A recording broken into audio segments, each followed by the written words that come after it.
Hello, welcome to Pergola Nurseries in Virginia. It's a princess lily called Sunset, and Sunset flowers non-stop from June, spider hanging from my hat, from June right through until November. Grows roughly 60 centimeters high and about the same across.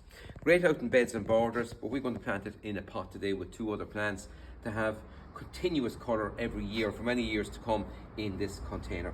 Container's roughly around thereabouts 40 centimeters across, about the same deep, and we filled it with SWELL WELL compost. Important to use a good compost. SWELL WELL compost got 12 to 14 months, slow release fertilizer and a wetting agent. So we'll take out our nice princess lily out of its pot, and you can see how fleshy the roots are. They hold moisture, so if the plants dry out, it's like what a camel does, stores water. This plant stores water in its root system, so it's easy to, if you neglect it for a few days for watering, it will survive and do quite well. But winter hardy and flower from June right through until November. On the front, we're going to just put in trailing Heucherella, and this is Heucherella Redstone Falls, an evergreen plant that changes colours with the seasons. For autumn and winter, it's got fantastic autumn colours just starting to colour up now. So it's going to spill down over the front of the pot. So out he comes out of his pot, and settle him in here. We'll feed this pot as well with some sure bloom to make sure we have plenty of flower colour and nice healthy foliage.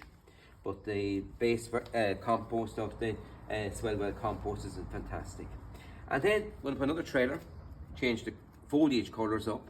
This is Ajuga, and it's deep black Ajuga called Black Scallop.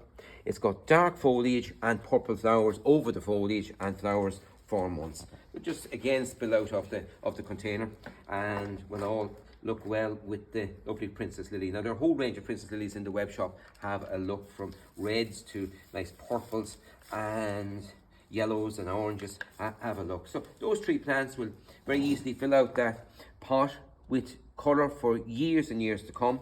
Princess lily, of course, will flower from June right through until November. The Ajuga will give us months of purple flowers and dark foliage, will spill out over the edge. And the Heucherella Redstone Falls, great foliage colour, and will spill out over the edge of the pot at that point. But it looks fantastic with the Sunset Princess Lily at the back. Goodbye for now. Enjoy your garden.